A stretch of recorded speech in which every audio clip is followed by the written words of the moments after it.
안녕하세요. 기포 행복부동산 민재세입니다.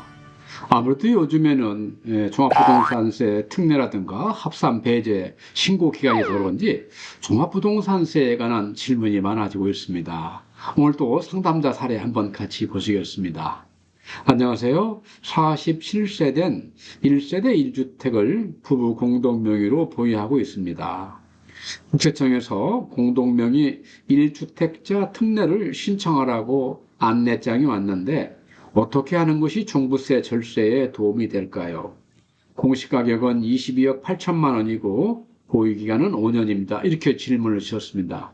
실질적으로 우측에 나오는 그런 안내장을 받으신 분이 많이 계실 겁니다. 국세청에서 발송한 전자문서가 도착했습니다. 이렇게 나와 있죠. 서두에 말씀드린 대로 9월 16일부터 9월 30일까지는 종합부동산세의 합산 배제라든가 여러 가지 특례에 대한 신청 기간입니다. 이 기간을 놓치고 신청을 하지 않으면은 종합부동산세가 상당히 많이 나올 수 있기 때문에 이 시간을 절대 놓치지 않아야 하겠습니다. 자, 오늘은 이 상담자 사례를 중심으로 해서 과연 종합부동산세 절세를 위해서 1주택자 특례를 신청해야 되나, 아니면은 1세대 1주택자가 공동명의인 경우는 어떻게 하는 것이 좋은지, 결국 같은 질문인데 이 내용에 대해서 한번 집중적으로 설명을 드려보도록 하겠습니다. 자, 일단 요 세 가지 질문을 주고 있다고 생각되는데요. 이 질문자 내용 첫 번째 질문은 종합부동산세 특례가 뭔가요? 이렇게 이제 질문을 주시더라고요.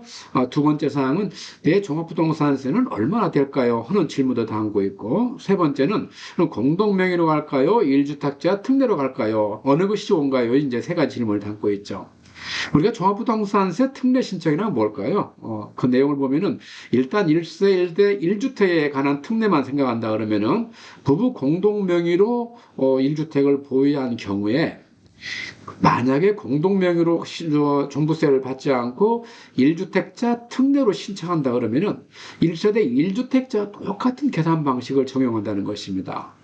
설명이 좀 아직 쉽게 다가서지 않죠. 나중에 사례에 가서 실질적으로 구체적 숫자를 가지고 하시면 그런 뜻이었나 이해가 될 것입니다.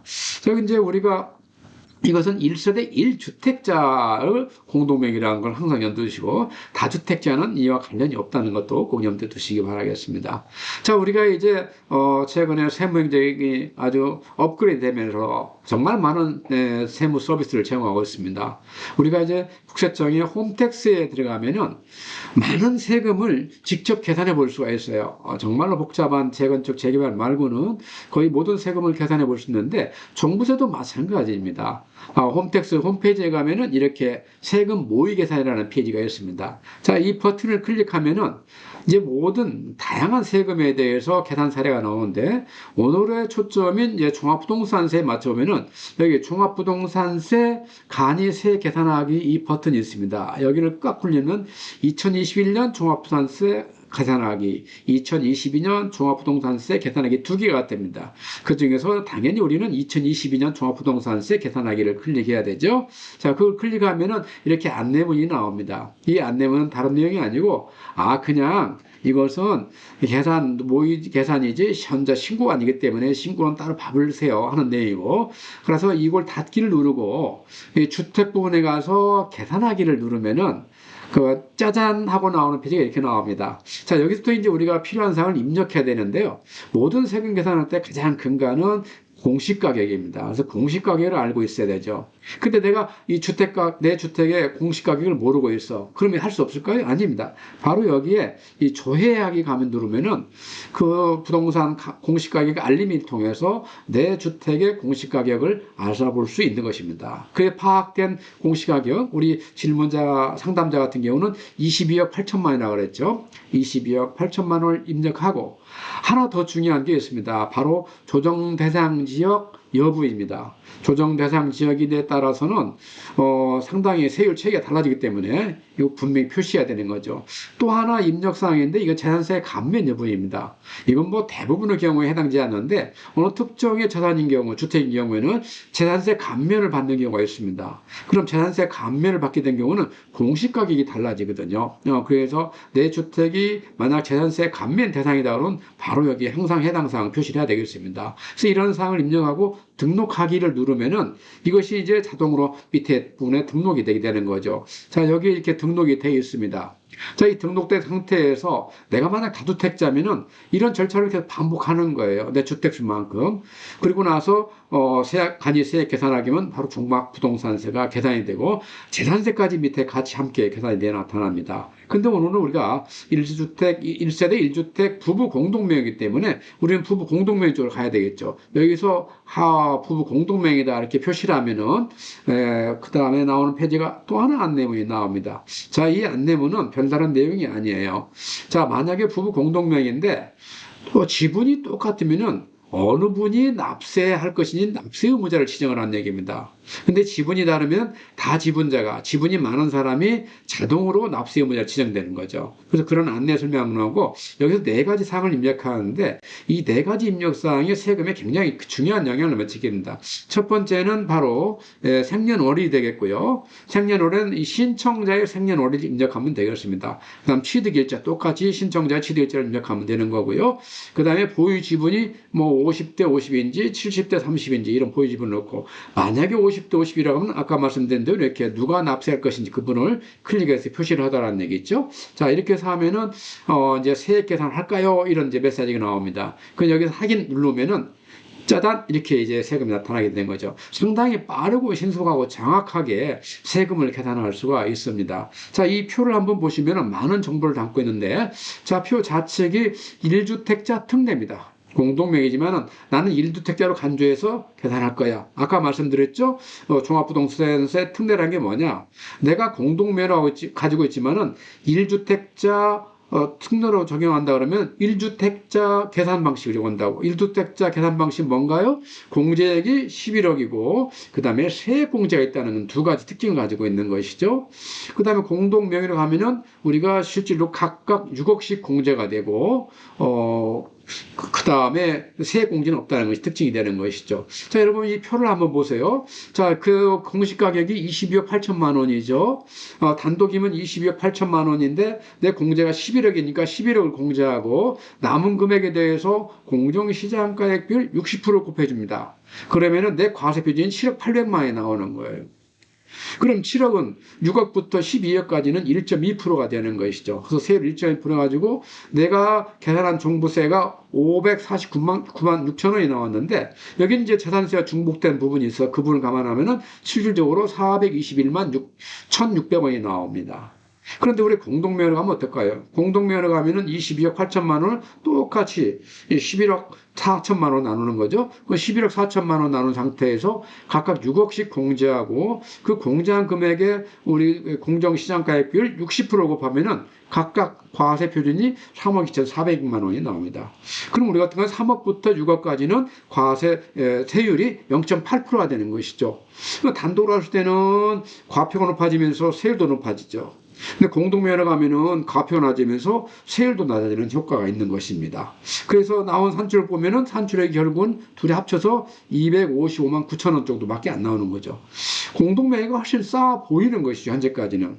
그래서 우리가 세율이 차이나고 그 다음에 실질적으로 세금이 차이나기 때문에 우리가 공동명의로 가는 경우는 과표가 낮아지고 당연히 세율까지 낮아지기 때문에 우리가 실질적으로 세액 공제가 없다 그러면은 더 작아 보이는 것입니다.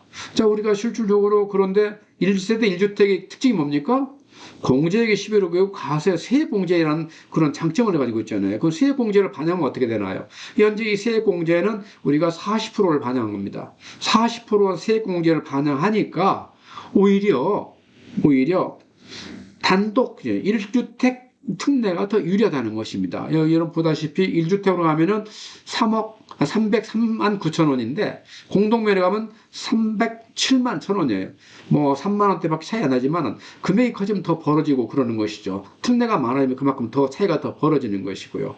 그래서 우리가 이런 사례를 통해서 공동명의가 하는 경우와 1주택 특례로 하는 경우 어떤 특징이 있구나 알 수 있는 것이죠. 그 우리가 이제 공통점을 좀 뽑아보면 우리가 뭔가 답을 얻을 수 있는 것이죠. 그럼 우리가 세액공제가 상당히 중요한 역할을 하는데 세액공제 내용이 어떤 건가요? 우리가 종합부동산세 세액공제는 두 가지가 있습니다. 첫 번째는 연령별 공제율, 우리가 뭐 고령자 공제라 그러죠. 두 번째는 보유 기간별 공제율, 장기 보유 공제율이라고 그러고요. 그래서 연령별 공제율은 60세부터 65세 이내에는 20%, 65세부터 70세 이내이면은 30%, 75세 이상은 40%를 주는 것입니다. 그 다음에 보유기간도 5년부터 10년까지는 20%, 10년부터 15년 이내는 40%, 15년을 초과되면은 이상이면은 50%를 공제해 주는 거예요. 근데 이 연령별 공제와 이 보유 기간별 공제는 서로 둘이 같이 쓸 수가 있어요. 그 서로 배치가 된다는 얘기죠. 그러니까 두 개 합치면은 40%와 50% 합치면 최대 90%까지 쓸 수가 있는데 법에서는 그걸 막고 해서 최대 80%만 공제하게 되어 있습니다. 그래서 우리가 단독 그러니까 1세대 1주택 특례로 간다 그러면은 세액 공제 때 크게 드는 거죠. 만약 보유 기간이 길거나 아니면 나이가 많은 경우에는 그만큼 더 1세대 특례가 더 많은 혜택을 보실 수 있다는 특징을 가지고 있습니다. 자, 이런 것들을 모아서 우리가 하나 판단 기준을 세운다 그러면은 세 가지 판단 기준을 세워볼 수가 있어요. 첫 번째는 자, 세액 공제 대상이 아니면은 공동명의가 유리하다. 이런 우리가 실제 계산 사례를 보았죠.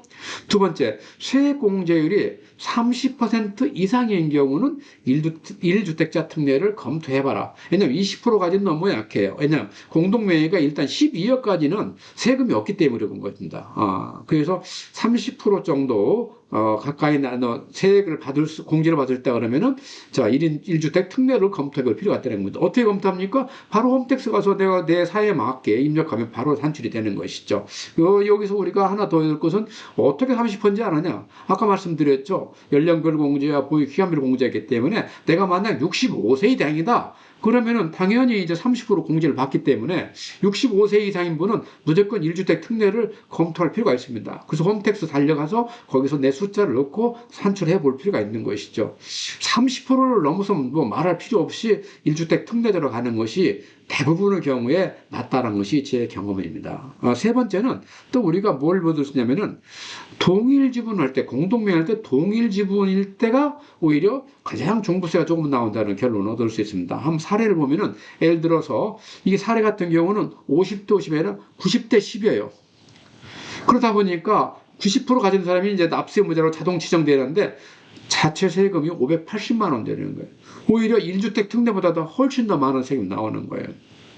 그래서 이런 사례를 가지고 쭉 계산해 보니까 50대 50, 이 양자 간의 차이가 가장 적을 때가 세금이 적더란 얘기예요. 그래서 우리가 여러 가지 특례를 통해서 세 가지 이제 사례를 알아봤고, 과연 우리가 그러면 어떻게 이제 이 1주택 특례를 신청할 수 있느냐, 그 절차를 우리가 또 알아볼 필요가 있는데요. 이거 바로 홈페이지 들어가면 되겠습니다. 홈택스 가셔서 이번에는 신고 납부라는 이 버튼을 클릭해 줘야 돼요. 신고 납부라는 버튼을 클릭하면은 이 일반 신고에 바로 이렇게 뜹니다. 종합부동산세 부공동명의 1주택자 특례 신청 이렇게 뜨는 것이죠. 그래서 이 버튼을 다시 클릭하면은 이렇게 여러 가지 정보 나오는데 이 버튼을 클릭하기 전에 우리가 두 가지 준비할 게 있습니다. 바로 공동인증서, 옛날 공인인증서죠. 거기다가 또 혼인관계증명서가 필요합니다. 이 혼인관계증명서는 여러 가지 내용도 담고 있지만은 이걸 제출해야 되기 때문에 꼭 필요한 서류라고 알아두시면 되겠습니다. 자, 여기서 이제 그렇게 이제 클릭을 하면은 바로 우리가 원하던 공동명의 1주택자 특례 신청에서 이 버튼을 클릭하는 겁니다. 이 버튼을 클릭하면은 자, 이렇게 해서 새로운 화면이 나타나겠는데, 자, 이 새로운 화면 보면 상당히 당황스러워요. 모든 화면이 다 필성화되어 있고 여기에 이제 이 입력자의 주민번호가 나타나게 됩니다. 그 다음에 이제 아무 정보도 입력할 수가 없는 거예요. 당황할 필요 없이 이 조회 버튼을 누르면은 이미 이것을 로그인을 통해서 접속했기 때문에 내 개인정보가 다 나타나게 됩니다. 그래서 내 개인정보가 맞나 확인하고 저장 후 다음 이동하게 되면은 원하는 정보를 이제 입력하는 그런 단계에 들어서는 거죠. 그래서 아까 말씀드린 대로 혼인관계증명서를 첨부해서 나중에 제출을 해야 되고, 여기 배우자의 주민번호와 성명을 이렇게 입력하고, 여기 신청 유형을 선택해야 됩니다. 네 가지 중에 하나인데 내가 최초로 이거 신청하는 건지, 아니면은 신청된 건데 지분을 변경한 건지, 아니면은 납세 의무자를 내가 변경하는 건지, 아니면 이런 1주택 특례를 취소하는 건지, 이 네 가지 중에 하나 선택해서 내가 지금 클릭하면 되는데, 되는데 지금 같은 경우는 대부분 다 최초 경우가 되겠죠. 그래서 최초 경우 입력하게 되면은 이런 화면이 나오게 됩니다. 그래서 이 해당 내용을 쭉 입력하고 여기다가 동의하며 제출합니다 하면 이제 특례 신청이 되는 것이죠. 자, 오늘은 지금 9월 16일부터 9월 30일 사이에 정말 종합부동산세를 중에서 가장 중요한 행위인 우리가 여러 가지 특례 신청 또 합산 배제 신청 중에서 1주세 대 1주택을 공동 명의인 경우에 과연 어떤 것이 유리한 것인지에 대해서 얘기해 봤습니다. 정리해 보면은 우리가 세액공제가 없는 경우에는 공동 명의가 유리하다. 또 세액공제가 30% 넘어가면은 이 분명히 검토를 해봐라. 실질적으로 홈택스가 와서 숫자를 넣어서 내 세액 계산을 직접 해봐라. 그 다음에 우리가 공동명의도 동일 지분일 경우가 종부세를 가장 낮출 수 있다. 이런 세 가지 교훈을 말씀드렸습니다. 오늘도 시청해 주셔서 대단히 감사하고요. 부동산과 세금에 대해서 궁금한 사항이 있으면 언제든지 연락 주시기 바라겠습니다. 감사합니다.